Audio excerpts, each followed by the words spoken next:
Hallelujah. Purihin po ang ating Panginoon. And ngayon po ay tayong lahat ay tumayo.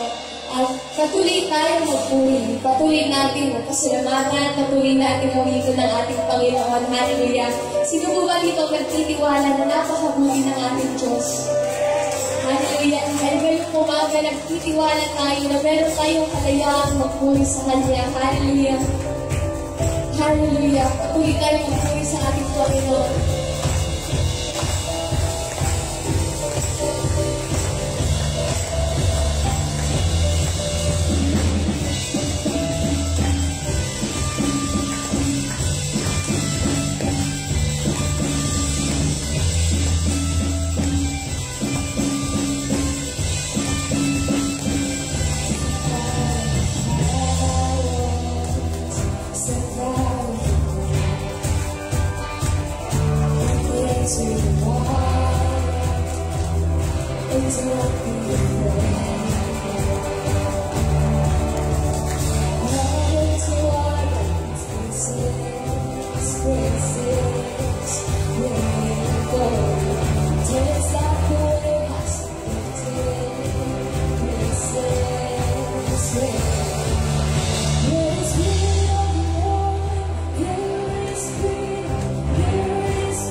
you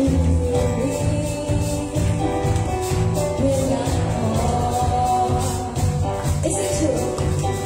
Is it true that you are thinking of me? How you love me, how you love me. Oh, it's amazing. Why?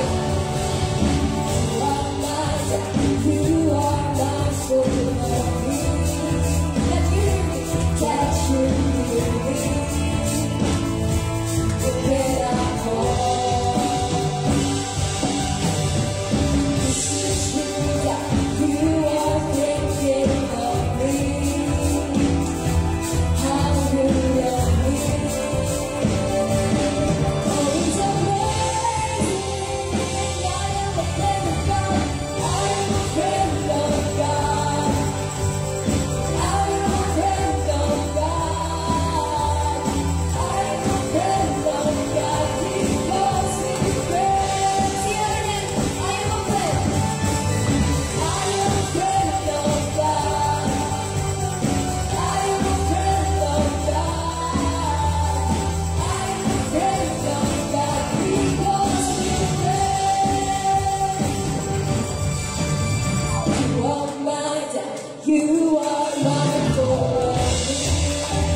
exalt your holy name, Panginoon.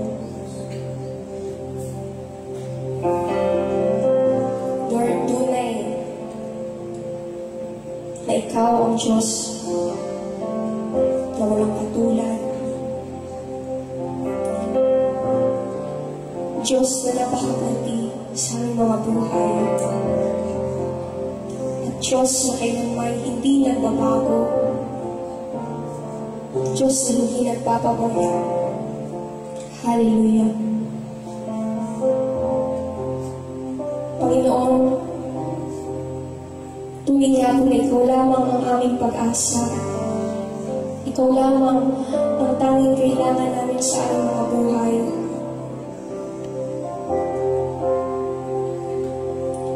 Sa umagang ito, Panginoon, sabay-sabay namin inaasam na maranasan ka na patuloy mo, Diyos, na hipuin ang aming mga puso. Na kami ay makalapit sa iyo, Panginoon, ang may kalayaan. Buong puso makapagpuli sa iyo na may kagalakan. Hallelujah. We declare your goodness, Panginoon.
ng church. Sige lang. And Lord, we want to thank you for the works you've done in our lives. Lord, we trust in your unfailing love. For you alone, our God eternal, through all earth and heaven. Oh, say it again. And Lord, we want to lift your name on high. We just want to thank you, Lord. And Lord, we want to thank you for the works you've done in our lives. Lord, we trust in your unfailing love. For you alone, our God eternal, through all earth and heaven. Oh God. For you alone, our God eternal, through all earth and heaven. Oh God. For you alone, our God eternal, through all earth and heaven. Oh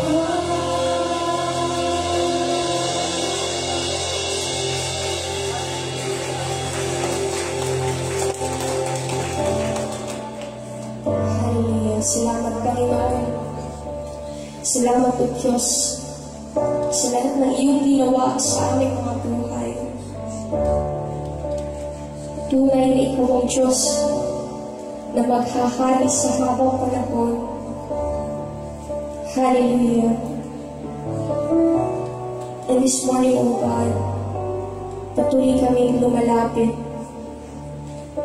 At sa umagang ito, O Diyos, hayaan mo na ang lugar na ito ay mapuno ng iyong presensya. Hallelujah. Minsan mo, O Diyos, punuan mo ang aming mga puso ng iyong presensya. Punuan mo, Panginoon, ang aming mga puso ng kagalakhang nagmumula sa iyo. Punuan mo ang aming mga puso ng kapayapaan nagmumula sa iyo, Panginoon. Hallelujah.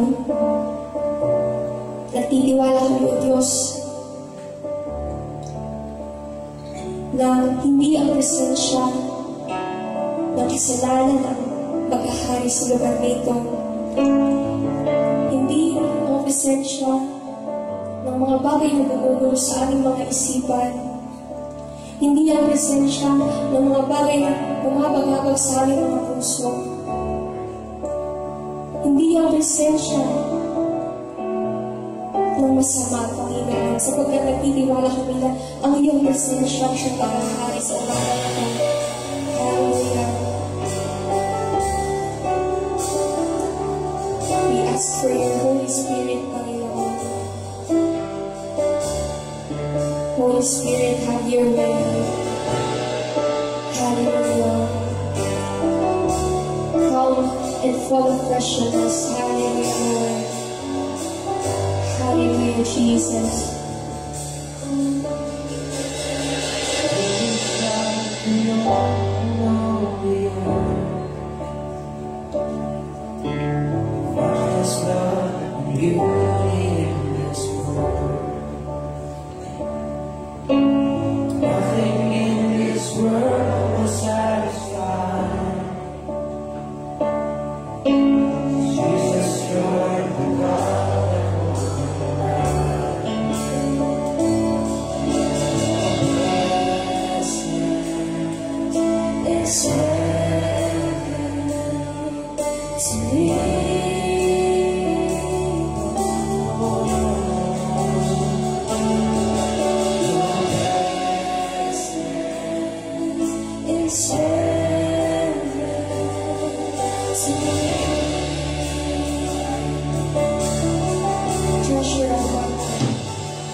ay napakaganda sa buhay natin bilang mga kaya ang pagsama ng Panginoon sa ating buhay para nasa na kanyang presensya. Sa Panginoon, nasa lang po sa tuloy tayo manatalo. puso na maranasan ang pagkilos ng Panginoon sa mga ito. Huwag kang papayag na matapos ang ipag-awin sa Panginoon. Hindi ka rinaanan ang Panginoon. Patuloy na pakinggan mo ang pangusap sa iyo sa mga ito. Tanging ikaw ang Panginoon sama na nakakala mo. Hindi ka pati panalangin ka sa mga ito. At pakinggan mo ang inyong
Your presence is heaven to me.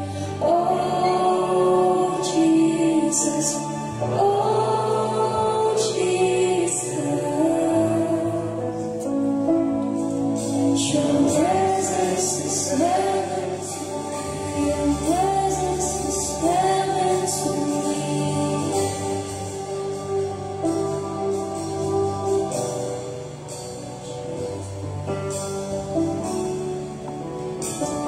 Praise God.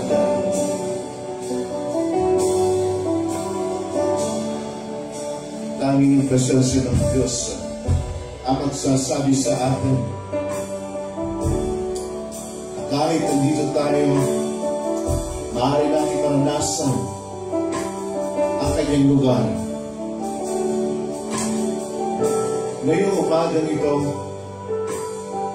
huwag natin hayaan na notice natin ang pagkilos ng Panginoon sa ating mga buhay. Napakaraming mga pagkakataon sa buhay natin. Dahil sa madalas nandoon tayo sa presensya ng karamdaman. At ang karamdaman minsan, ito yung gumugulo sa ating isipan. Mga panahon na minsan hindi natin matiyak kung mayroon nga bang Diyos o wala. May mga panahon na mayroon tayong pinagdaanan suliranin sa buhay. Minsan mga relasyon na nawasak at minsan nananatili tayo sa presensya ng kaguluhan, presensya ng problema. May mga panahon dahil sa kahirapan, hindi natin maranasan ang presensya ng Panginoon. Unawain mo natin ang katotohanan ng panahon na si Moses ay nasa presensya ng mga Israelita patuloy na nagre-reklamo sa Diyos. Yun yung panahon na nainis siya. Yun yung panahon na nagalit siya. Yun yung panahon din na sinabihan siya ng Diyos, kausapin mo ang bato at ito'y magbubutal ng tubig. Subalit hindi niya ginawa. Ang kanyang ginawa, pinalog niya ang bato dahil sa kanyang inis at galit. Hindi yung presensya ng Diyos ang kanyang naranasan. Subalit ng panahon, nandoon siya sa ilalim ng presensya ng Diyos. For 40 days and 40 nights, hindi niya naranasan ang anumang kaguluhan sapagkat nandoon ang kapayapaan. Nandoon yung provision ng Diyos sa kanya for 40 days and 40 nights. Walang pagkain, walang tubig, kundi ang presensya ng Diyos ang nagsusustain sa akin. Maaari ngayong umaga, hindi mo maranasan ang presence ni Lord sapagkat nasa kung ano ang presensya. Presensya ng maguluhan, presensya ng pagkakahati-hati sa tahanan, presensya ng kahirapan, presensya ng karamdaman. Subalit ngayon ang presence ng Panginoon ay kaya mo maranasan. Kung sa umagang ito, iyong sasabihin sa Panginoon, Lord, ikaw ang kailangan ko. Lord, nais kitang maranasan. Lord, matawad sa mga pagkakasala. Nais ko maranasan ka sa umagang ito. At ngayong umaga, hayaan natin na init tayo ng banal na Espiritu sa kanyang presensya na maging karanasan ang bawat isa sa atin na kumilos sa ating buhay, kumilos sa ating kalooban. Hayaan natin na ngayong umaga, mapalitan na ang presensya ng kawalan, mapalitan ang presensya ng karamdaman, mapalitan ang presensya ng kaguluhan sa ating buhay, ng presensya ng Diyos na nagahari, ng Diyos na makapangyarihan, ng Diyos na patuloy na gumagawa, kumikilos, ng Diyos na nagkakaloob ng ating mga pangangailangan. Hayaan natin sa umaga ito, yung presensya ng Panginoon ang mag-take over sa lugar nito, mag-take over sa ating buhay, sa pamamagitan ng pagtanggap ng katotohanan na kailangan natin ng Panginoon. And as we sing this song, someday, hayaan natin na sabihin natin sa Panginoon, Lord, I need your presence. I need you, Lord. Lord, wala akong magagawa kung wala ka sa ating buhay. Hayaan natin na minsan pag-awitin natin ito at hinigin sa Panginoon ng karanasan ito ay naging totoo sa buhay natin. Hayaan natin sa umaga ito ang kalangitan ay bumaba sa lugar na ito. Hallelujah! Let's sing the song, your presence is heaven to me, Lord. Oh, hallelujah! Praise you, Jesus!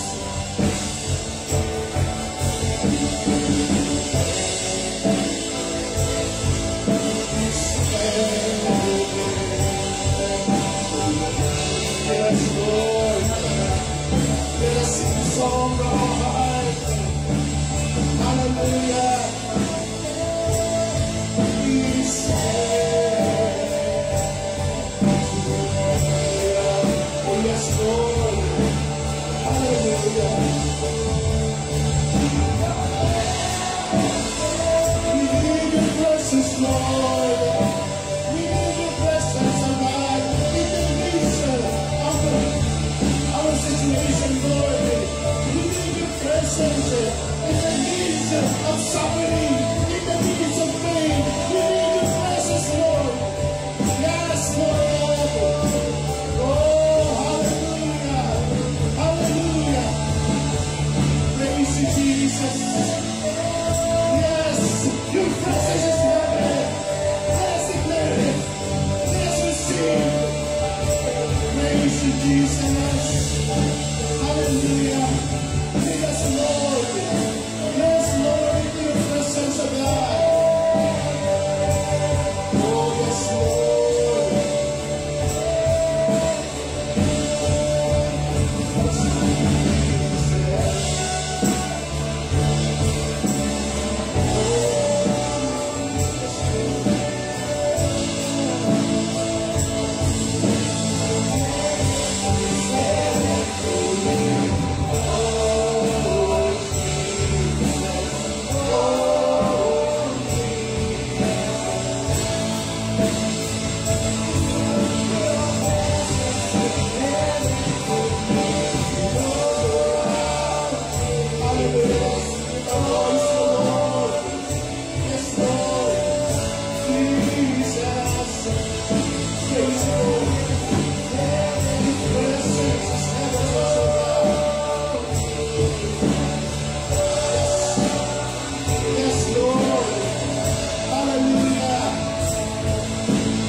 Your presence is heaven to me, oh Jesus, oh Jesus. Your presence is heaven to me. Hallelujah, hallelujah, praise Jesus. His presence is heaven to us. Despite of sickness, despite of pain and suffering, despite of trials, yung presence lang ni Lord ang makapagkakaloob ng totoong peace, ng totoong comfort, and ngayong umaga, available yung presence ni Lord. Hallelujah. Yes, Lord. Oh, thank you, Jesus. Hallelujah. Hallelujah. Hayaan natin na ngayong umaga, patuloy natin sabihin sa Panginoon, Lord, ikaw lang po ang kailangan ko sa buhay.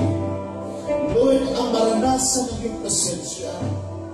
Lord, ang maging karanasan ka sa umagang ito. Hallelujah. We praise you, Jesus. We praise you, Lord. Dakilang Diyos, hindi man po mawala yung pain, hindi man po mawala yung suffering, hindi man po mawala ang trial sa buhay namin. Subalit kung sasamahan mo kami, Panginoon, alam namin magtatagumpay kami. Kung sasamahan mo kami, Panginoon, alam namin na walang magdodong ang kamay lalo sa amin. Sapagkat ang buhay namin ng Diyos ay hawak mo, pinangungunahan mo. Panginoon, mayroon kang takot sa kinabukasan kung ano ang mangyayari na hindi namin alam.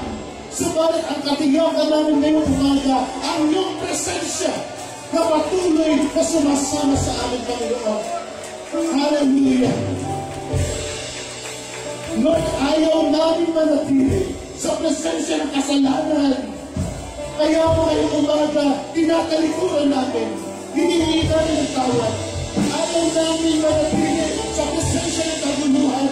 Kaya ngayon, Diyos, hinihingi namin ngayong palitan ng iyong presensya. Ayaw namin manatili sa presensya ng kawalan, sapagkat ikaw at ang presensya mo ang kapuluan sa aming buhay. Hallelujah!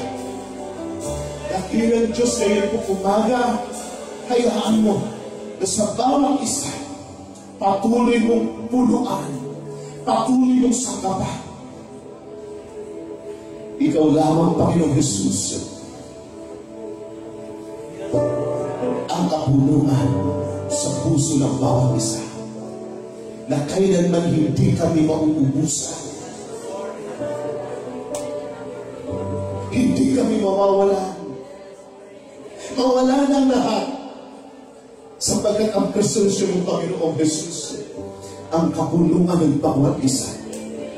At ito rin ang nagsasabi sa amin, wala kaming dapat ibamba sa araw ng bukas. Ito rin presensya ito ang nagsasabi sa amin, na sa muling pagbabalik mo, Panginoong Jesus, kami makakasama. Lord, salamat sa assurance. Salamat sa presensya mo. Salamat sa kapunuan. Salamat sa kagalingan. Salamat, Panginoon, sa kapayapaan ng iyong kaloob. Salamat, O Diyos, sa umagang ito. Pinupuri ka namin. Sinasamba. Dinadakilan ang iyong pangalan. Hallelujah! We praise you, Jesus. We praise your name. In Jesus' name. Amen. Hallelujah. Praise Jesus.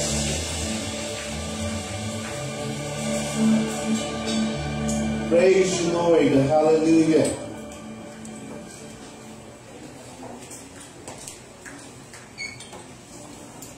Purihin ng Diyos sa umagang ito, nawa po tayo ay patuloy na nasa ilalim ng pagkilos ng Panginoon.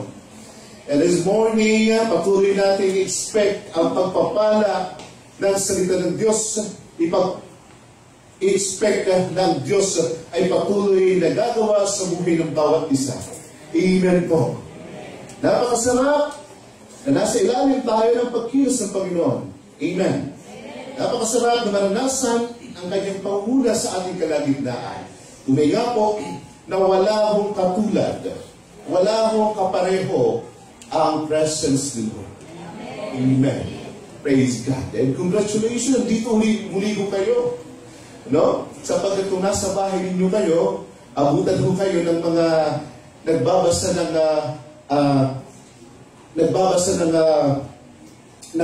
puntador at bibigyan kayo ng pin. May problema na naman kayo. Pero nandito kayo ngayong umaga, no? Walang ibang karanasan na dito kundi ang karanasan mula sa Panginoon at ang kanyang presensya. Amen? So tayo ay patuloy natin tanggapin ang katotohanan ng salita ng Diyos. Bilang mga mananampalataya, napakahalaga maunawaan natin ang araw-araw na nangyayari sa ating buhay. Tayo ho ay nabubuhay unang-una sa biyaya ng Panginoon. Nabubuhay, bakit po biyaya ng Diyos ang buhay nito? Kasi minsan po nakita ko sa isang video, may mga motorsiklong nakaparada ho dyan, no? Pero actually, ano ho yun intersection. Yung lugar ho yun ay may mga humintong motorsiklong single na motor. And halos aabot po sila ng mga 15 to 20 na motorsiklo. Okay? And pagkatapos nun, yung nasa likod, no, nawala ng control yung 10-wheeler na truck. Okay? Ako ho, kapag ka nag-drive, mas mainam ng paunahin ko yung mga malaking sasakyan. Kasi sabi ko, parang pakiramdam ko habang sinusundan ako, parang pakiramdam ko palagi mawawala ng preno. Pero alam ko naman na ang buhay ko ay hawak ng Diyos. Ano bang kapahintulutan niya? mangyayari at mangyayari at wala akong magagawa doon. Okay? Pero siyempre, nandun pa rin yung pag-iingat. Okay? Nandun pa rin yung pag-iingat. Kasi, kapag ka nasa kalsada ka, pagkatapos, hindi pa naman talaga panahon ni Lord, nawalan ka ng isang paa, nakakalungkot naman yung gano'n. No? So, kumbaga, nawala ng kontrol at halos na ubos, na tumilapon at may ilan hong nakatay doon. Ano hong ibig sabihin? May mga panahon na maaaring mangyari sa atin ng mga bagay na hindi maganda, pero ilalayo tayo ng Diyos sa mga bagay na hindi maganda na maaaring mangyari sa atin. Sinusustain ni Lord ang buhay. May mga panahon sa buhay natin na minsan walang malamo tayo, pero nandoon yung provision ng Diyos. Gusto biyaya ni Lord yung buhay po natin. Mahalaga maunawaan natin na maging ang presence ni Lord ay napakahalaga. Sapagkat bagamat ang ating pag-uusapan ngayong umaga ay patungkol po sa, actually, bahagi pa rin po na financial freedom, ito naman po ay patungkol po sa ikapo, sa tithes. Subalit mahalaga maunawaan mo natin bakit natin ipinagkakaloob ang ating mga ikapo, ang ikasampung bahagi.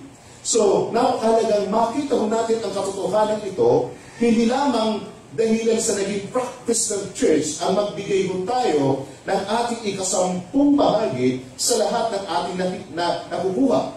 Bagkus, mahalagang maunawaan natin bakit natin ito ibinibigay. Bakit ba ito hinihingi? Bakit ba ito inilalagay sa loob ng church?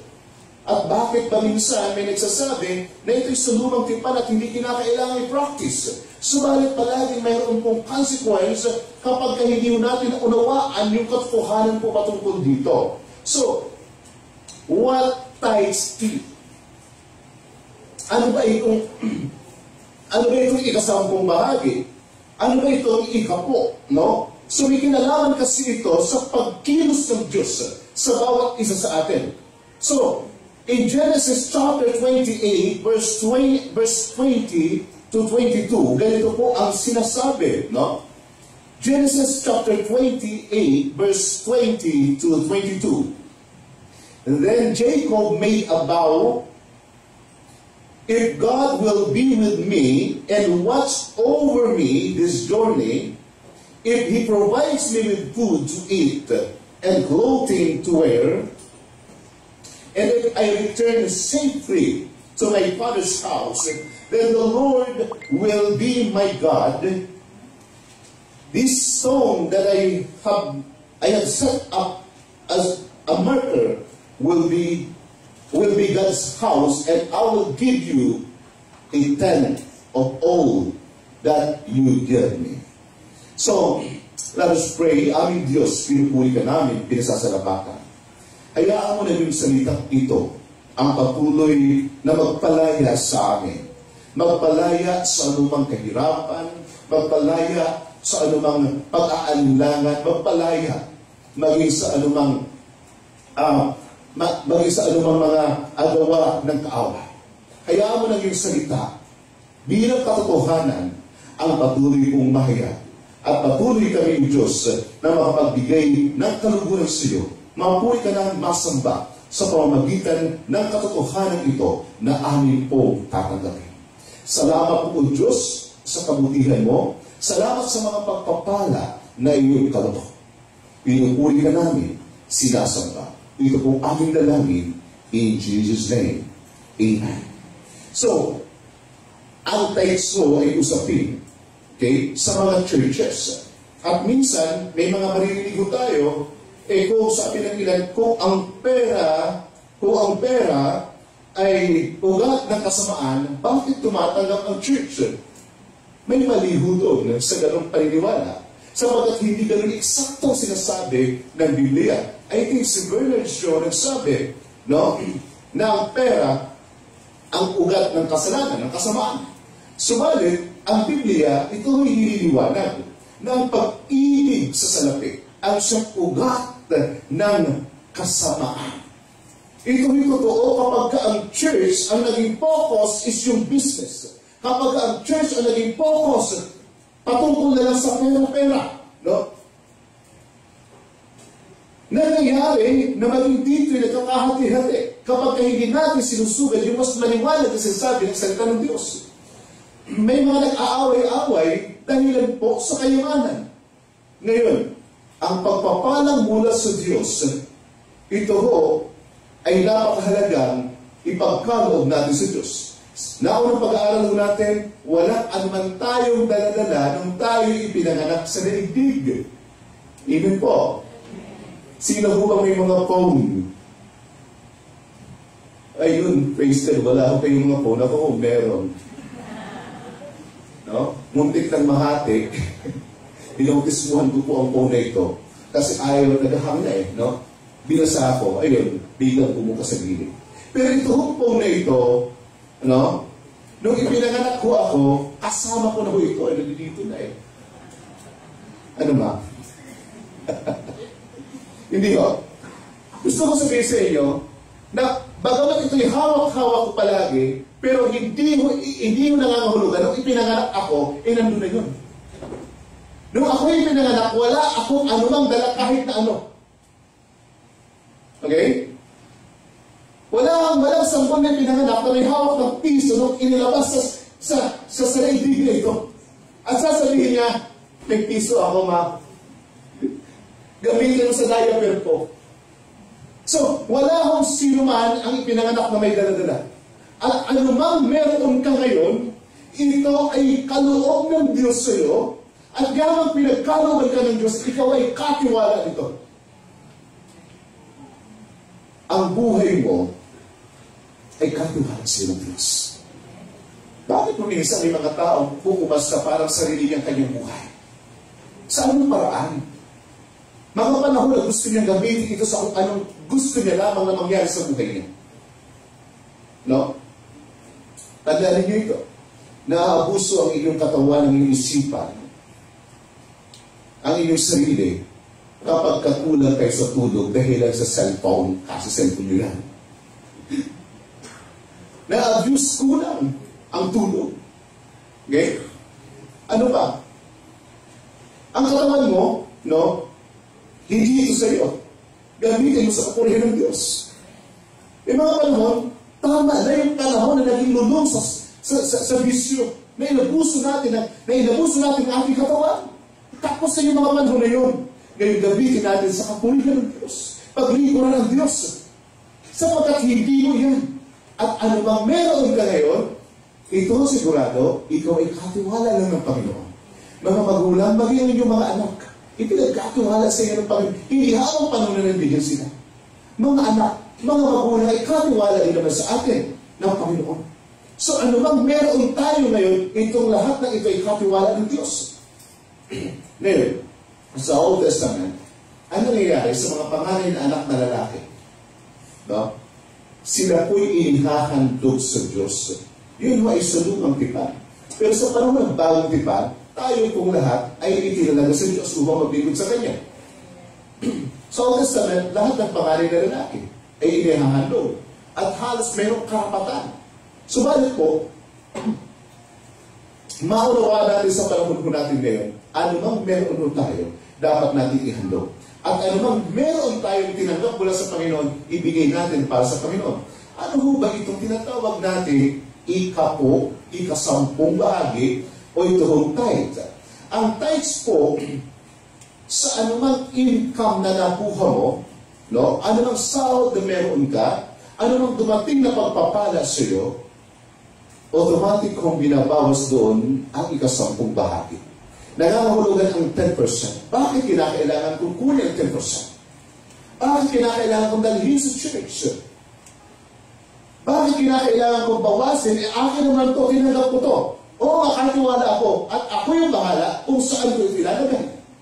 Pero ang 10%, ito po mismo ay ipinag-uutos ng salita ng Diyos. Ipinag-utos, hindi unang-una, hindi ito batas. Kundi ito ay voluntary act ng tao. Unang-una, the tithe started as a voluntary act on the part of the worshiper. bahagi po ng pagsamba ang pagkakaloob ng ika-10 bahagi ng tithe.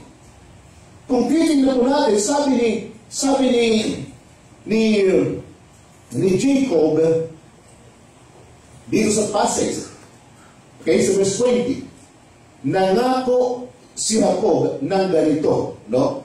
Nangako si Jacob, made a vow. So ito ay voluntary. Siya mismo ang naghayag sa Diyos. Siya mismo ang nagsabi sa Panginoon bilang tinawag ng Panginoon. Sabi niya sa verse 22, no? At iaalay ko sa inyo ang ikapo ng anumang ipagkakaloob ninyo sa akin.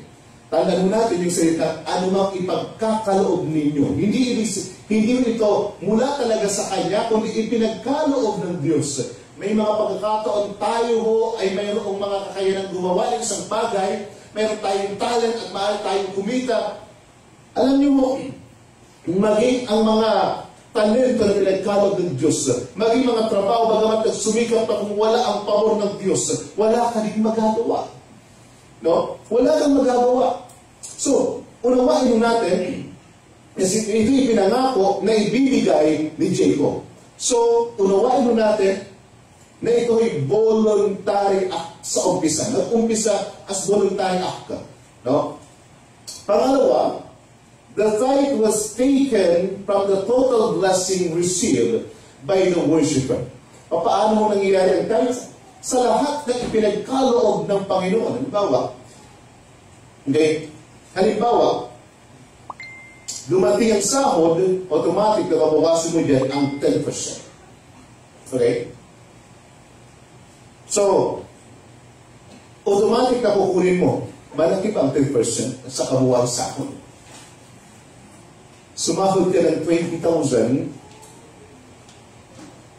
automatic na kukunin mo ang 2,000. Okay. So gusto ko lang ipaunawa ito sa bawat isa sa atin at maging biblical yung ating pong pananaw patungkol ko dito. Kasi sabi ho ni Jacob, and all that you gave me. So how about kung ako may negosyo? Saan ko ba kukunin yung negosyo? Saan ko ba kukunin yung 10%? No?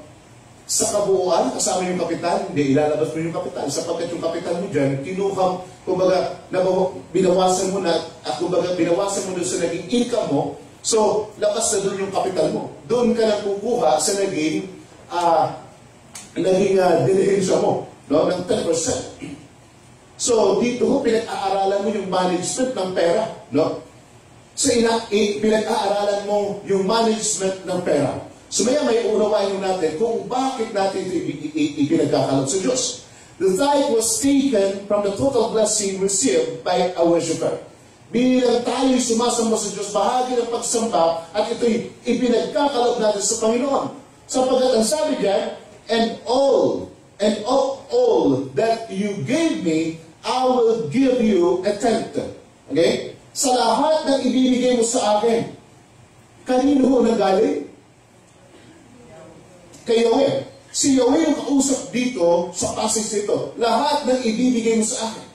So, kung unawain mo natin yung passage, ito ay voluntary act ni Jacob, and then ang kausap niya dito, si Yahweh. So sabi niya, lahat ng ibibigay, nangangahulugan galing sa Diyos, ipinagkaloob sa Kanya, at anumang ipagkaloob sa Kanya, ipagkakaloob niya ika-10 bahagi. Pangatlo, the tithe was given as an act of gratitude. Okay? The tithe was given as an act of gratitude.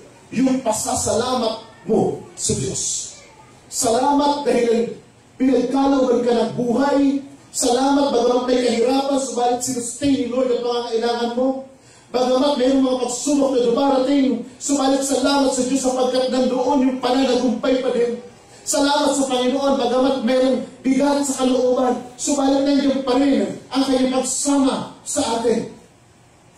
So, ipinagkakaloob ang tithe dahilan sa pasasalamat sa Diyos. So, the tithe was given as an act of gratitude. for 3 specific blessings. No? The 3 specific blessings. Pag-usapan mo natin ang 3 specific blessings na ito na binanggit dito.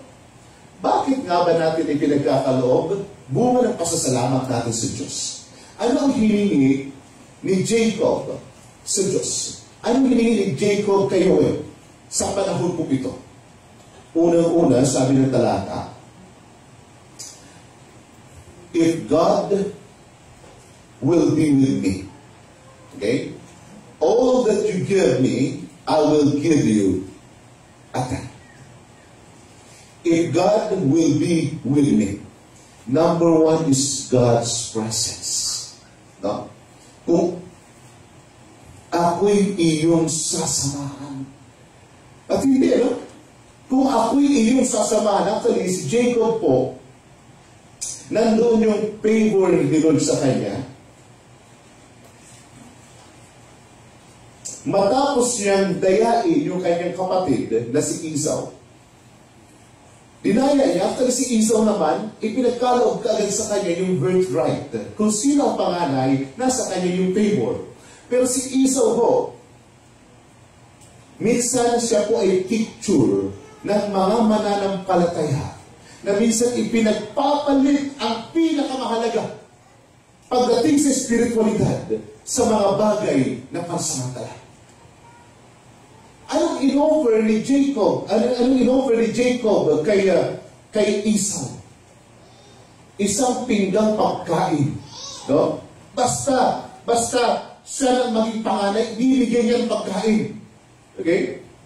So sabi ni Esau, sige na, no? Pakainin mo sa gutom na ako. Pero yung binitawag niyang salita ay tumatak sa kanya. Okay? Na naging dahilan upang, no? Naging dahilan upang panghabang panahon na mawala sa kanya ang pagkapanganay. O magkabalo sila. Pero siya yung naunang lumabas eh. So siya yung kinikilalang panganay. So, after nun, ganito yung kanya, ganito kasi dinaya niya, no? Tumakbo na siya, umalis na siya. Pero nandun na yung blessing. Ngayon nakipag-usap naman siya kay Yahweh. No? Sabi ni Jacob, if God will be with me, sasamahan ng Diyos. Kung ako'y sasamahan ng Diyos, ano ang kanya gagawin? All that you give me, I will give you a tenth. Ibibigay ko ay 10 bahagi sa lahat mong ipagkakaloob sa akin. Kung ako'y iyong sasamahan. Mga kapatid, paano ba natin masasabi sinasamahan tayo ng Diyos? Ang presence ni Lord ay napakahalaga sa buhay ng bawat isa sa atin. Tiyakin mo natin tayo sinasamahan ng Diyos. May mga pagkakataon sa buhay, kapag gumawa tayo ng isang desisyon na hindi ayon sa kalooban ng Diyos, minsan, ito ho'y nagre-resulta ng consequence sa buhay natin. Pero, nandoon pa rin ang pagsama ng Diyos. Sapagkat kung wala na ang pagsama ng Diyos, maaaring wala ng consequence, hayaan ka ng Diyos sa kalagayan mo. Patungo sa kapahamakan, patungo sa kawalan. No? Ang gagawin ng Diyos, mararanasan mo yung consequence, ngayon, marirealize mo na kailangan mo ang Diyos, magbabalik loob ka ulit sa Kanya. Lalapit ka ulit sa Kanya. No? Bagamat hindi mo naranasan na parang tumayo yung balahibo ko, kasama ko ang Diyos. Minsan, maging ang problemang dumarating ay palatandaan na kasama mo ang Panginoon. Hindi kayo makapaniwala, no? Minsan, ang problema dumarating sa buhay natin, palatandaan na kasama natin ng Diyos. Okay? Kasi minsan, para kung ayaw natin ang problema, para sa atin, kasama ko lang talaga ang Diyos, no? Kasama ko lang talaga ang Diyos, para sa atin, gumagawa ho tayo ng standard, at yung standard ho natin, kapag walang problema, kasama ko ang Diyos. Pero sa mga panahon may problema, hindi mo natin maaaring sabihin na hindi natin kasama ang Diyos. Nandoon pa rin ang Diyos. Sumasama pa rin ang Diyos. So, inaayos pa rin ng Diyos ang sitwasyon. Mga panahon na magulong-magulo, may mga panahon talaga na hindi mo kasi maunawaan. Kasi yung isipan mo natin ay hindi isipan ng Diyos. Yung pamamaraan natin ay hindi pamamaraan ng Diyos. Iba yung pamamaraan ng Diyos sa pamamaraan natin. Madalas na gusto natin gumawa ang Diyos ayon sa naiisip natin. At kapag hindi na gumawa ang Diyos ayon sa naiisip natin, parang ang tingin natin ang layo na ng Diyos. Wala nang ginagawa ang Diyos. Natutulog ang Diyos. Sa gitna ng kahirapan, sa gitna ng mga pinagdaraanan, nandun pa rin ang pagkilos ng Panginoon. So, hindi natin maaaring sabihin na hindi ko na ibibigay ang ikasampung bahagi sapagkat wala na ang pagsama ng Diyos. Narito ako sa samot sa aming kaguluhan sa buhay. Wala na ang Diyos. No? Sabihin mo sila katabi, palagay mo lang yan. Nandoon pa rin ang pagsama ng Panginoon sa gitna ng kaguluhan, sa gitna ng kasaganaan, kapayapaan, o maging sa panahon na kahit na hindi natin maunawaan ang sitwasyon, nandoon pa rin ang Diyos. Gumagawa pa rin ang Diyos. Isinasaayos na pa rin. Dapat isaayos. Yun nga lamang talaga. Ang kaisipan natin ay hindi kaisipan ng Diyos. Ang pamamaraan natin hindi pamamaraan ng Diyos. At yun naman po sinasabi ni Isaiah, no? Na malayo sa iniisip ng Diyos. So, may mga panahon naman na parang ang ganda ng takbo ng buhay natin. Nandoon yung kasaganaan. Nandoon yung sitwasyon na parang wala ka nang hahanapin pa. No? Yung mga panahon na yun, maaaring yun din yung panahon sa atin na andaling sabihin, yes, talagang totoo ang Diyos. Talagang buhay ang Diyos. No? Sapagkat ito, naranasan ko yung ganito himala sa buhay ko. Naranasan ko yung pagpapala ng Diyos. Pero may mga panahon na kung nasaan yung kasaganaan, panahon dito nakakalimutan ng Diyos. Sapagkat ganito mismo sinabi sa Proverbs chapter 30, no? Nasabi ni, it is David, hindi si Solomon nagsabi, na huwag mo akong papagyamanin at kapag kayumaman ako, baka makalimutan kita. Huwag mo rin ako papaghirapin at kapag naghirap ako, baka masumpa kita. Sapat lang na pangangailangan ko sa araw-araw ng pagkaloob. No? Sapagkat maging ang Diyos ang kasapatan ng bawat isa sa atin. Hindi yung bagay na meron ka na sa buhay.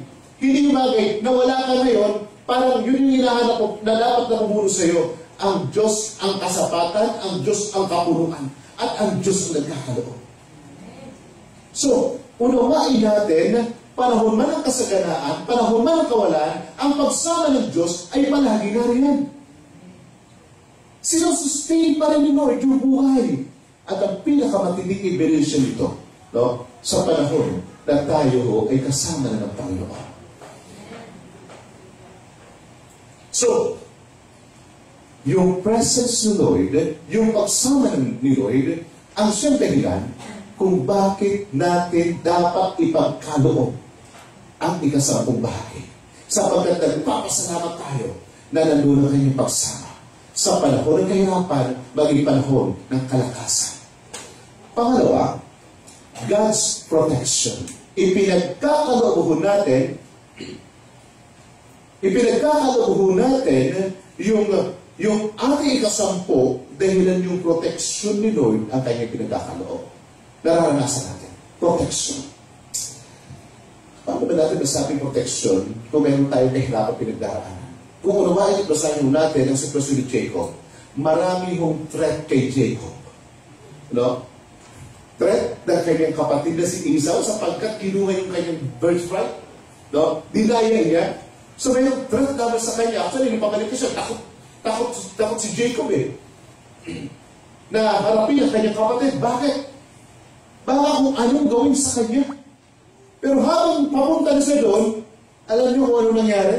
Sinalubong siya ng kanyang kapatid. Tuwang-tuwa nung nakita siya. Yung takot niya nawala.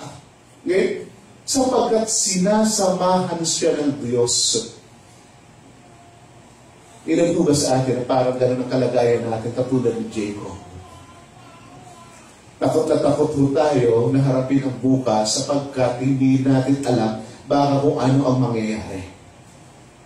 Pero hanggat nandoon ang pagsama ng Diyos, wala nang dapat na ikatakot. Sapagkat ang buhay mo ay hawak ng Diyos. Okay? Hawak ng Panginoon ang buhay mo. kahit na anong pagdaanan mo sa buhay.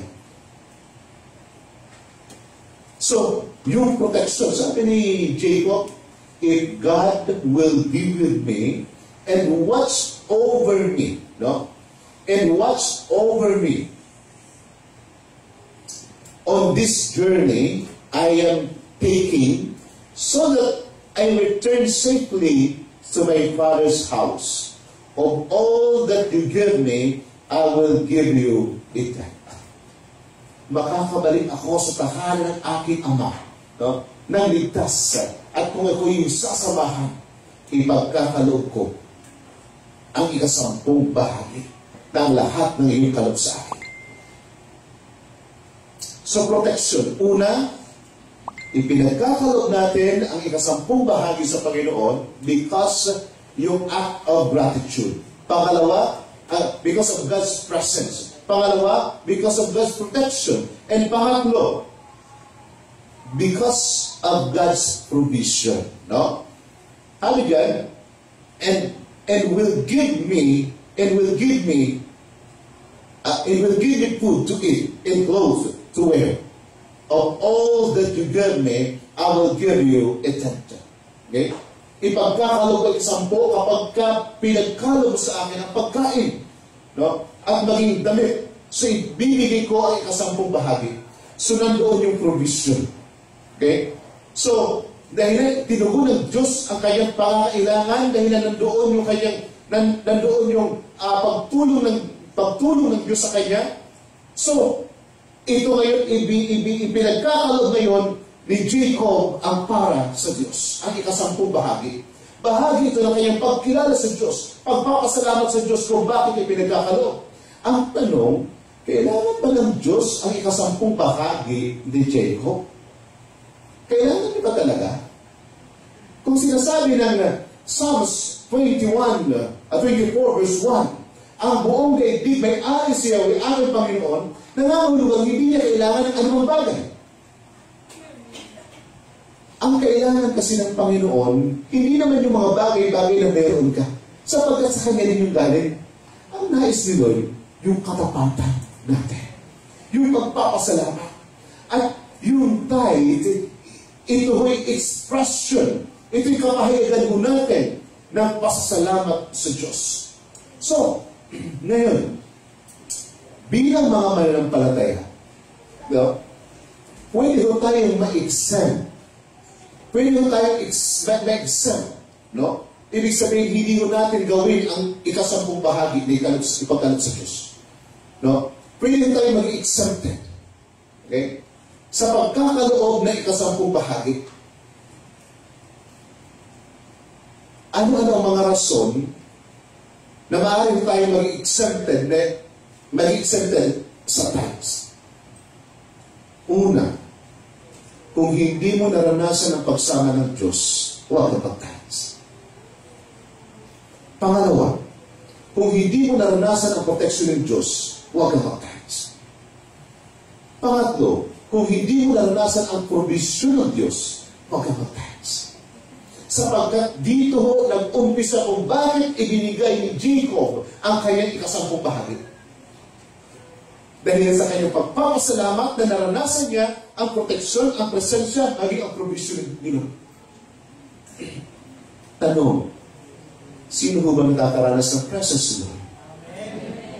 Sino ba nakakaranas ng proteksyon ng Panginoon? Marami na yung pinuntahan natin, pero hanggang ngayon malakas ka pa rin. No? Marami na yung naikot natin, pero ngayon nandiyan pa rin yung pagsama ng Panginoon. Sino ho ba ang nakaranas ng pinabayaan na ng Diyos? Sino nakaranas na pinabay na nilo ng pangangailangan niya? Therefore, accepted tayo o hindi? Hindi.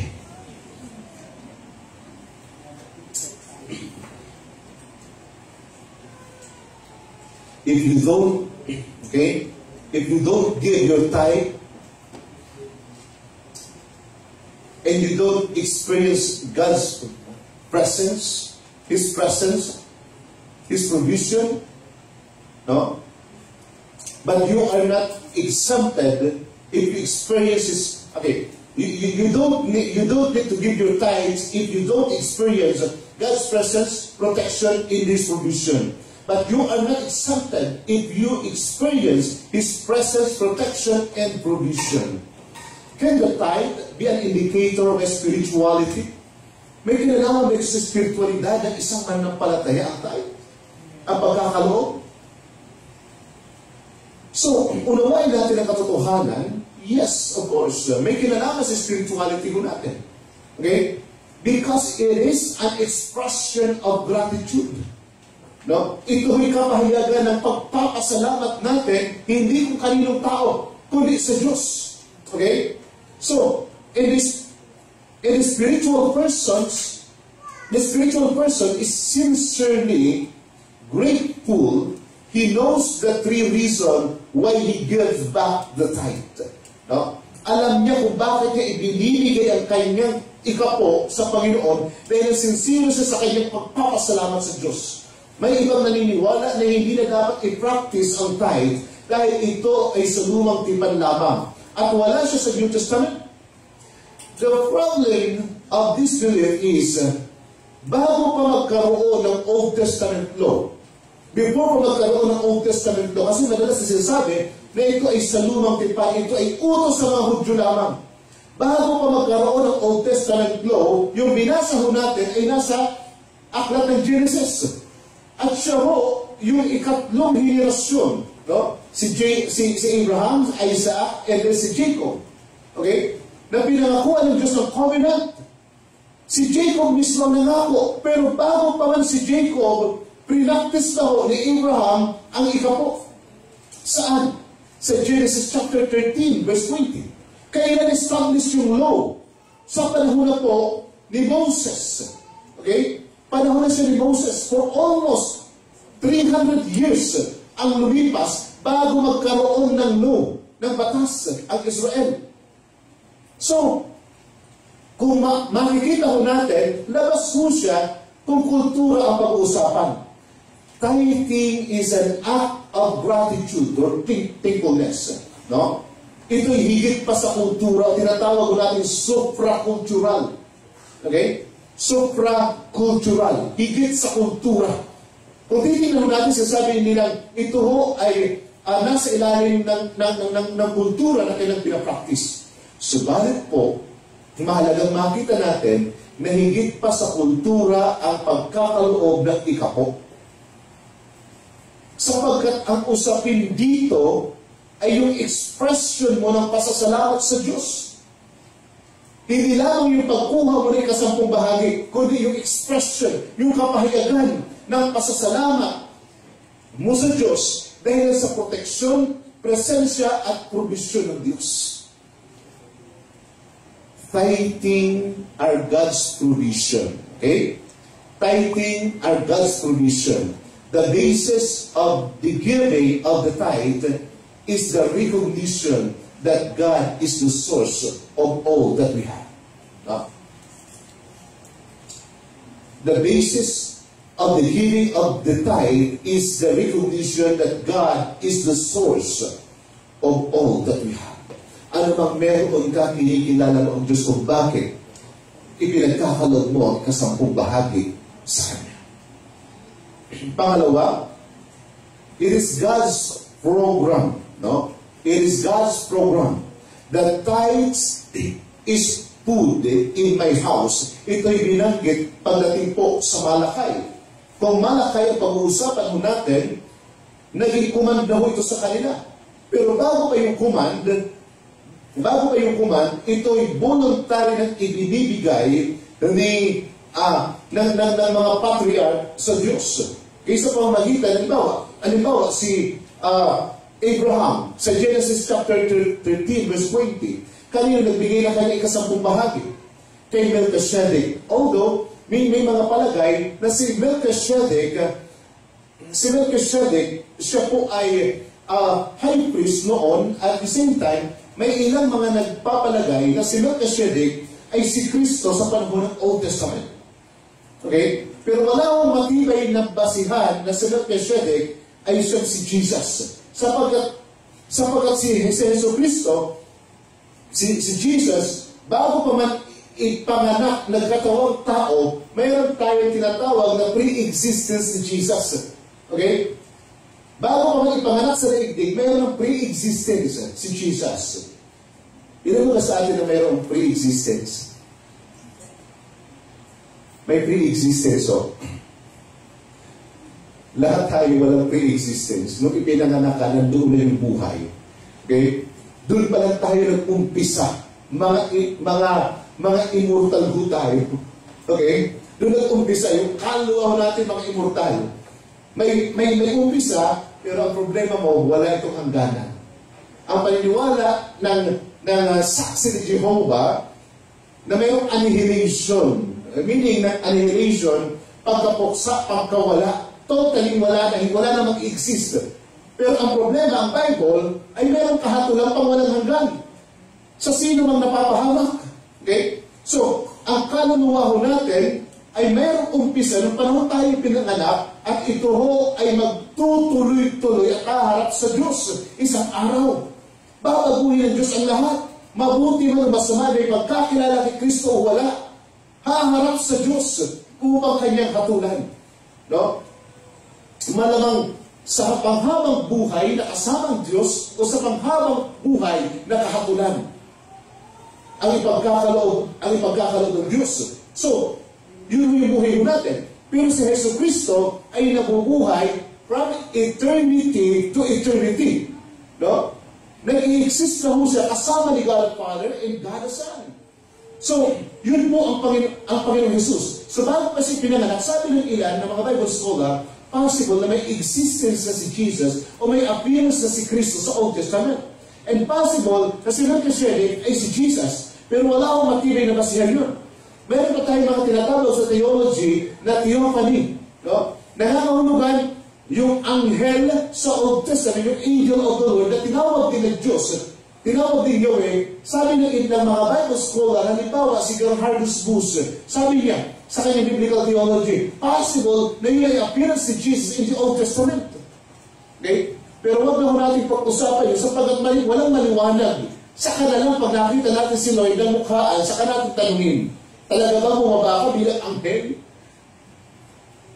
So ngayon, ipinagkaloob ni Abraham yung kanyang ikasampung bahagi kay Melchizedek na high priest.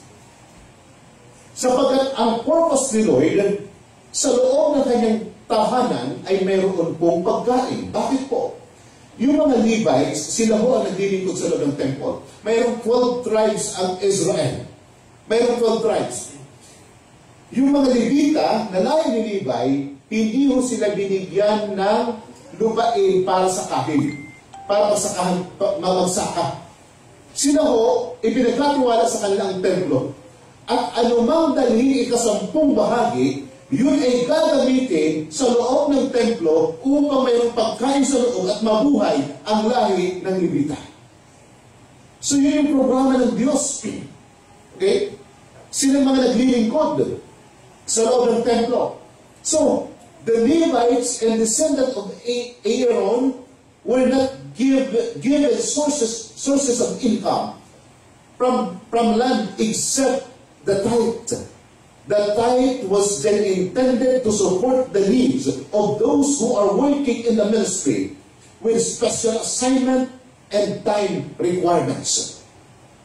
So, sila po ang sinusuportahan ng ikasampung bahaging ito sa lahat ng kailang kita, lahat ng kailang nakukuha. Ito man po ay pananalapi o ito man po ay pang-agrikultura. Dala-dala nila sa loob ng temple. Okay? Para mayroong pagkain sa loob ng templo. May magamit yung mga naglilingkod sa loob ng templo. Pangatlo, God's personal honor. Okay? God's personal honor. In Malachi, chapter 3, from verse 6 to 12. Okay? Malachi, sa Tagalog, Malachi chapter 3, from verse 6 to 12. Sabi ng passage, ako si Yahweh, at hindi ako nagbabago. Kaya nga, may pag-asa pa kayo, mga inapulihan ko. Pansinin natin, hindi yung siya tinawag na mga anak ni Abraham, kundi mga ina po ni Jacob. Bakit o ni Jacob na nag-umpisa? Sapagkat inihahanda niya yung mga tagapakinig kay doon sa covenant, doon sa voluntary act na ginawa ni Jacob. Sabi niya sa verse 7, tulad ng inyong mga ninuno, kayo'y tumalikod sa aking mga kautusan. Manumbalik kayo sa akin at manunumbalik din ang pagtingin ko sa inyo, sabi ni Yahweh. Itinatanong ninyo, ano ang dapat namin gawin upang makapanumbalik sa inyo? Ang tanong ko naman, matuwid bang dayain ng tao ang Diyos? Hindi. Ngunit dinadaya ninyo ako sa paanong paraan, sa mga ikapo at mga handog. Isinumpa ko kayong lahat sapagkat ako'y dinadaya ng buong bansa. Ibigay ninyo ng buong buo ang inyong mga ikapo upang matugunan ang mga pangangailangan sa aking templo. Subukin ninyong gawin ito kung hindi ko bubuksan ang durungawan ng langit at ibuhos sa inyo ang masaganang pagpapala. Hindi ko kayo padadalahan ng salot sa inyong lupain. Kaya mamumunga ng sagana ang inyong mga ubasan. Sa gayon, sasabihin ng lahat ng bansa na kayo'y mapalad sapagkat napakainang tirahan ang lupain ninyo. Mahalaga ko mas tunawain ko natin ito sapagkat may mga pagkakataon na minsan mali din po yung ating ginagawa kapag tayo nagkakaloob ng mga ikapo maging handog. May mga pagkakataon na iniisip natin na ako ay pagpapalain pa ng Diyos kaya magbibigay ako ng ikapo. Ang totoo, bago pa man magkaloob si Jacob ng kanyang ikapo sa Diyos, nauna lang pinagpala siya ng Diyos. Bago pa man siya magkaloob ng ikapo, ipinubay niya ng Diyos ang kanyang pangangailangan. Bago pa man siya maghandog sa Diyos, nandoon na yung presensya ng Diyos. Nandoon na yung pagsama sa Kanya. So, makita po natin, okay, it is God's personal honor. Okay? When the tithe is not faithfully returned to the Lord, God views it as affront or insult to Him and His honor, and thus the result for the offender are the following. Ano ito? Mapansin mo natin, you're separated from me, you're stealing from me, you're under a sentence. Anong ibig sabihin? Kung tutuhayan po natin yung flow of thought ng passage, mapapansin po natin yung salitang tumalikod kayo sa akin dahil hindi ipinagkalog sa Kanya ang ikapo. And then, you're stealing from me. Okay? And then, nandun din yung curse.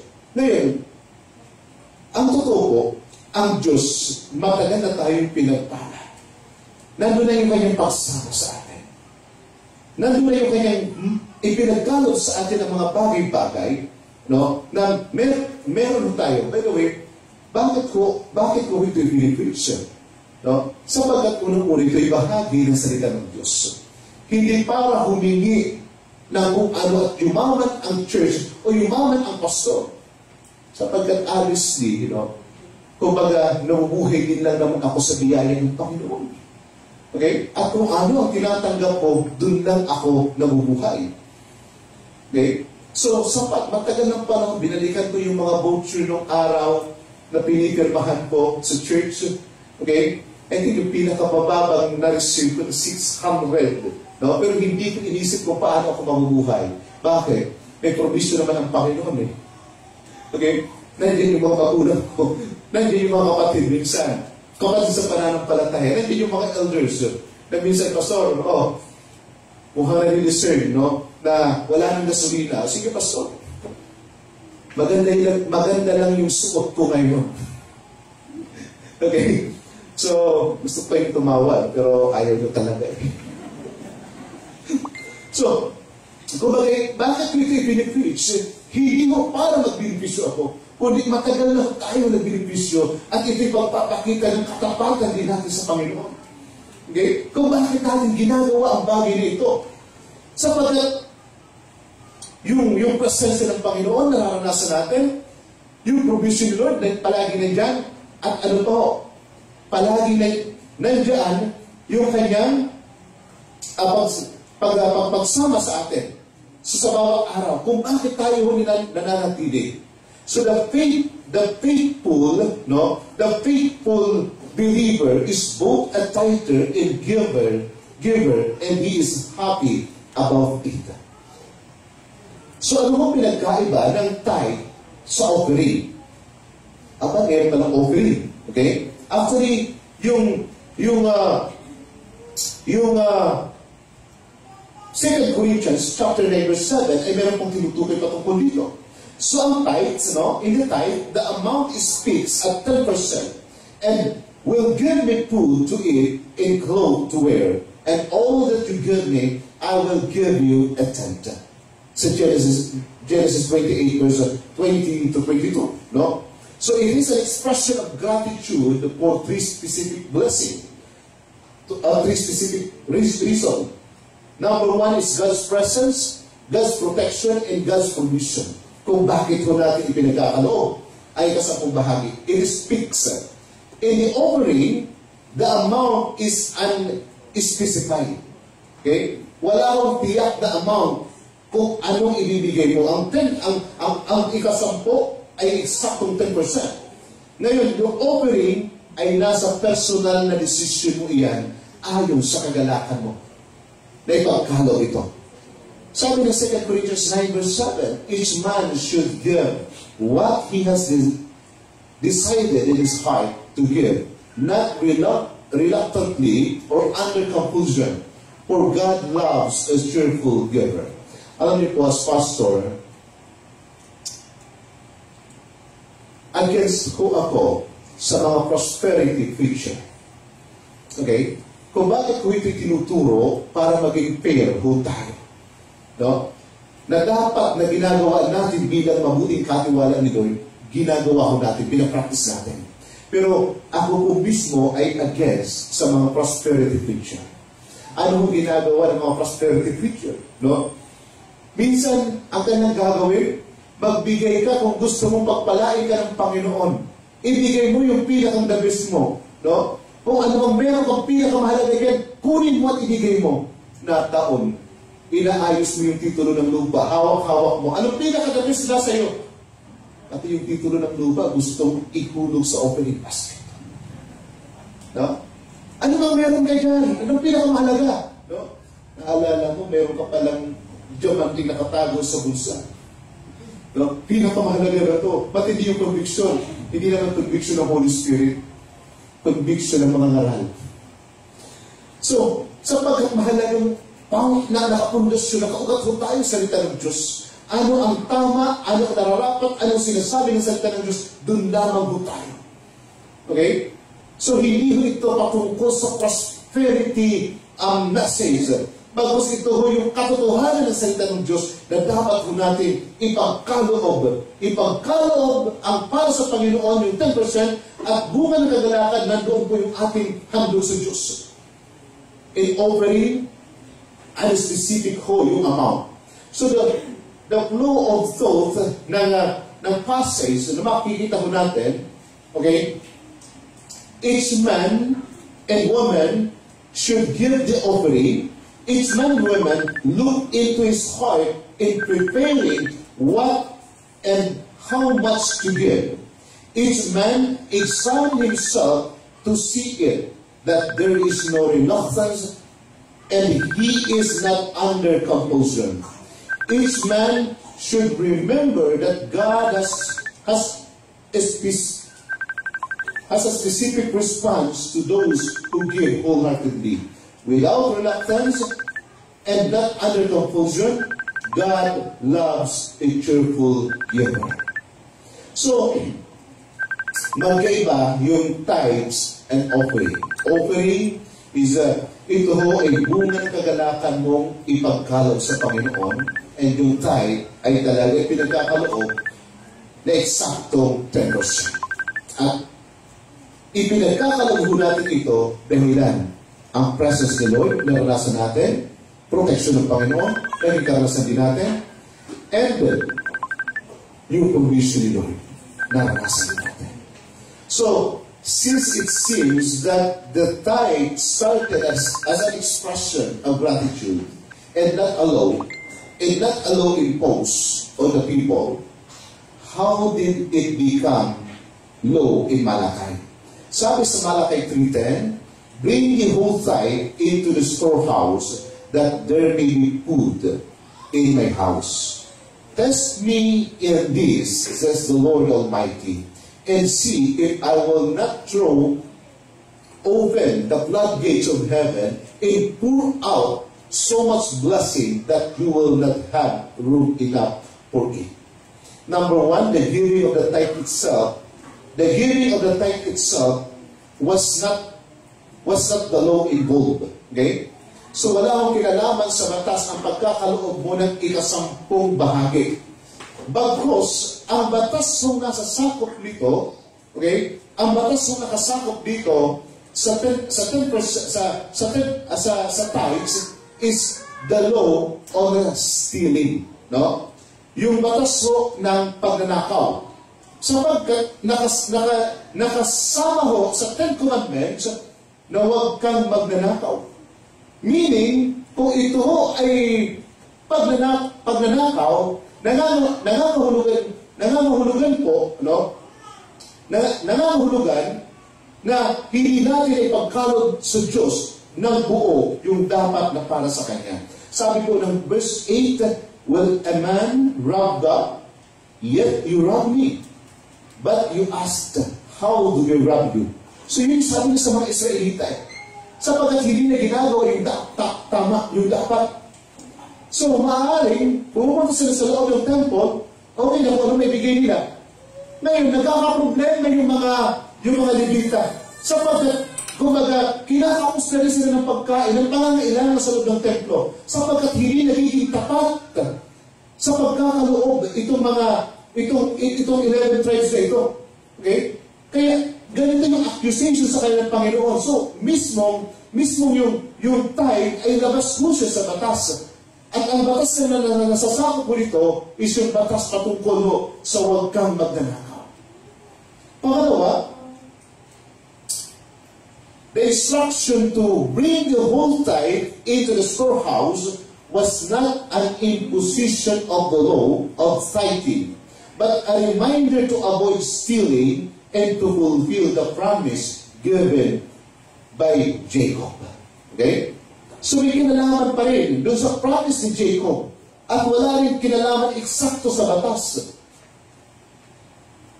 Sapagkat sinabi ko na kanina na sa umpisa pa lang ng verse 6, binanggit to yung pangalan ni Jacob upang i-remind sa kanila yung dapat nilang ginagawa na hindi na nila ginagawa. And pangatlo, the tithe had become the core issue in the law of cause and effect. Okay? The core issue in the law of cause and effect. Return the tithe and be blessed. Do not return the tithe and give up your blessing. Mayroong papapala. Subalit, unawain mo natin, sabi ko kanina, maging ang motive natin sa pagkakaloob sa Panginoon. Hindi yung ibibigay natin yung ika-10 bahagi ng anumang kita natin kasi iniisip natin, pag ibinigay ko ito, pagpapalain pa ko ni Lord. May mga panahon na maguhulog tayo sa offering basket at parang yung offering basket ay parang wishing well. Diba? Maguhulog ka ng 5, ng 10, ngayon 20 na yung malaki, ihuhulog mo, pagkatapos mag-wish ka. Okay? Hindi ho ganyan yung offering basket. Kundi iyan ho, okay, ay expression of gratitude sa Panginoon. Nagpapasalamat tayo kay Lord dahil sa mga pagpapala na kayo kalot sa atin, atin naman kung tinanggap. Okay? So, wala hong, kumaga, ipagkakaloob natin yung ika-10 bahagi natin dahil naisip natin, pinagpala ako ng Panginoon sa buong isang linggo ito. Sinamahan ako ng Diyos sa buong isang linggo ito. Ipinagkaloob ni Lord ang mga pangangailangan ko. Oras at may tinanggap ko tayo, automatic na tanggapin. Automatic kung tanggalin natin ang 10%. Okay? Ngayon, sa sobrang nandoon yung kagalakan pa rin natin sa Panginoon, narito ang ating handog. Narito ang aking handog sa Panginoon. So mga kapatid, napakahalaga ng katotohanan ito. Napakahalaga ng practice na ito sa loob ng church. No? Sinasabi ko po sa inyo, hindi para yumaman ng inyong pastor sapagkat ako ho'y nabubuhay sa biyaya ng Panginoon at kung ano mang meron ako, palagi din po itong napupunta sa ministry. Okay? Napupunta rin po sa ministry. Okay? So, sinasabi ko ito sapagkat ito yung itinuturo ng salita ng Panginoon na dapat natin ginagawa. Dapat natin ipinapractice bilang mga mananampalataya. Bilang tagasunod ni Kristo. At sa ganun din kaparaanan, natutugunan maging ang pangangailangan ng iglesia. Natutugunan ang pangangailangan ng church. Hindi ho ako katulad ng ibang mga pastor na aalamin yung inyong mga income, magkano yung income mo. No? Oh, dapat kayo sinibigay mo. Hindi ho ako ganoon. Sapagkat ako'y naniniwala na bawat isa sa atin na taga-Life Church ay mabuting katiwala. Mabuting katiwala ng Panginoon sa mga pagpapalang ating tinatawag. Amen po.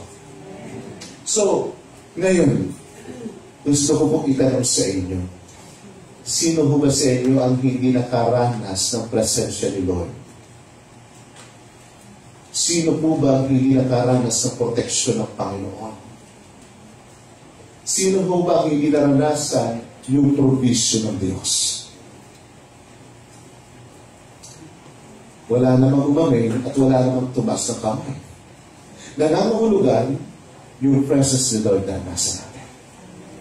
Yung protection ng Panginoon na nasa natin. Yung provision ni Lord na nasa natin. Nangangahulugan hindi tayo exempted sa mga bagay-bagay na ito. So mamaya, after ng ating communion, ipagkaloob natin sa Panginoon ng ayos yung ating motibo. Anong ibig ko sabihin na isang motibo? Ibibigay natin yung ating 10% sa Panginoon, hindi para mag-isip tayo pagpapalain pa ako ni Lord, kaya ibibigay ko ito. Kundi pinagpala na ko rin Lord. At ito yung aking pasasalamat. Ipagkakaroon ko ang aking handog, ang aking offering.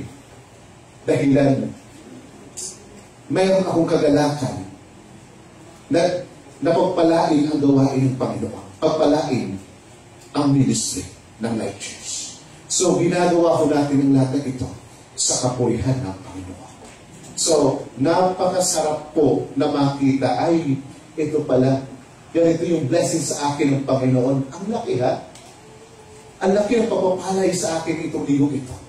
So, actually po, minsan, kung nasa agricultural po tayo, madalas naranasan ko na may mga kapatira na after kong mag-preach sa kanilang church, alam niyo ba kung anong bitbit ko? No? Mayroong mayroong 4 na niyog na hindi pa nababalatan. Mayroong isang buwig na saging at mayroon pong iba't ibang gulay noon. Okay? Sapagkat agricultural, yun yung kailang handog at sa kailang puso, nandun yung kagalakan ng pagkaloob. So, nangangahulugan kasi, ano bang ikasampung bahagi, kailang dinadala sa loob ng church. Bagamat ganun yung kanyang kalagayan, subalit na pagkakatiwalaan ng Panginoon. Alam niyo ho, hindi sila pinababayaan ng Panginoon. Pinagpapala ang kanilang lupain, matataba ang kanilang lupa at umaani ng sagana. Sapagkat may bahagi pa rin ng pangako ang Diyos patungkol sa pagkakaloob na ito.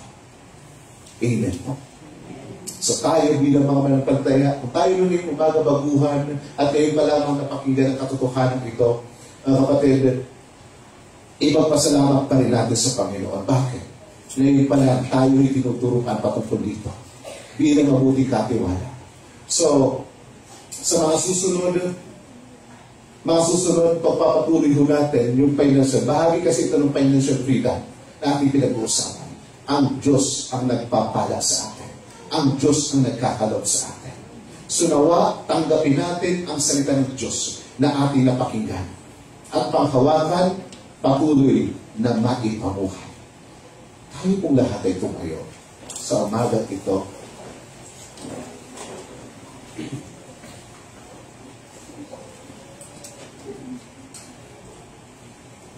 Dumarating man ang panahon sa buhay natin, maaaring sabihin natin, ipapractice natin o hindi. Ito yung mga panahon siguro na hilingin natin sa Panginoon na maisagawa natin ito. Maumpisa natin maipractice sa anumang kita na meron mo tayo. Agad-agad nabawasin ng 10%. At makita ko natin kung paano patuloy na i-bless ni Lord ang buhay natin. Let us pray. And patuloy natin i-prepare ang ating mga sarili for our communion sa umaga dito. Makapangyarihan Diyos, salamat po sa mga pagpapalang aming natatanggap. Panginoon, minsan kahit na anong pagsusumika, wala din hong naaabot. Sapagkat may mga pagkakataon sa ating buhay na higit kaming umaasa sa sarili naming kakayanan. Mga panahon, O Diyos, na hindi rin kami nagiging mabuting katiwala mo. So, umagang ito, O Diyos, tulungan mo bawat isa sa amin na maisakatuparan ang katotohanan ng iyong salita. Na maibigay namin sa iyo ang 10 bahagi at maging tapat kami sa pagkakalog na ito. At maging sa mga handog sa pagkatunay po amang banal na ito ay kapahayagan ng pasasalamat sa lahat naming natatanggap. Pagsubok man na dumarating, alam namin nandiyan ka. Kasaganaan mang dumarating, niloob mo, Panginoon, upang patunayan na ikaw ang Diyos na may kontrol ng mga bagay na ito. Mga panahon man ng Diyos na kahirapan sa buhay, dapat pa rin kami magpasalamat sa iyo at dapat na maghandog. Sapagkat maging sa panahon ng kahirapan, higit na nasusubok kung kami nga po ay karapat-dapat nakatiwala. Amang banal, I pray na ngayon pong umaga, abutin mo ang bawat isa sa amin. Patuloy mong ibukas ang puso ng bawat isa. At hayaan mo na bilang mabuting katiwala, ipagkaloob namin sa iyo ng buo ang 10 bahagi. At ngayon naman po, Diyos, ang mga handog na buong kagalakan namin ay pagkaloob sa iyo. Sa umaga po ito, Panginoon, itinataas po namin ang buhay ng bawat isa na patuloy mong samahan, pangunahan. Kung meron man kaming higit na matatanggap o Diyos, o natanggap na, walang iba, kundi ang iyong ginawa mo sa krus ng Kalbaryo sa pamamagitan ni Jesus na naghandog ng kanyang buhay upang kami matubos sa aming mga kasalanan. Tinanggap mo kami bilang iyong mga anak. Salamat po sa katotohanan ng iyong salita. Ang mga banal, tunay po na patuloy namin hinihiling ang iyong pagsama sa bawat araw. Ang provision mo na maranasan ng mga kapatiran. Ang iyong presensya na magkaloob ng assurance na wala ka namang takot namin kaharapin ang bukas dahil na palagi nahayag ka. Ama, salamat po sa araw na ito.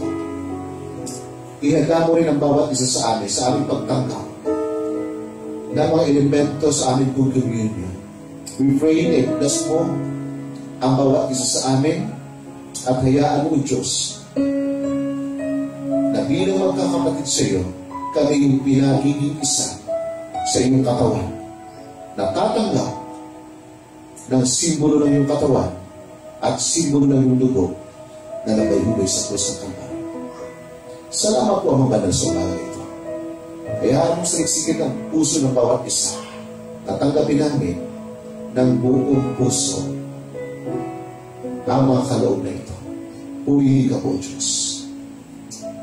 Salamat po ang mga manatili tayo nakatayo at tayo darako sa ating communion at tinatawagan po natin ang ating pong mga elders at dito yung ating communion.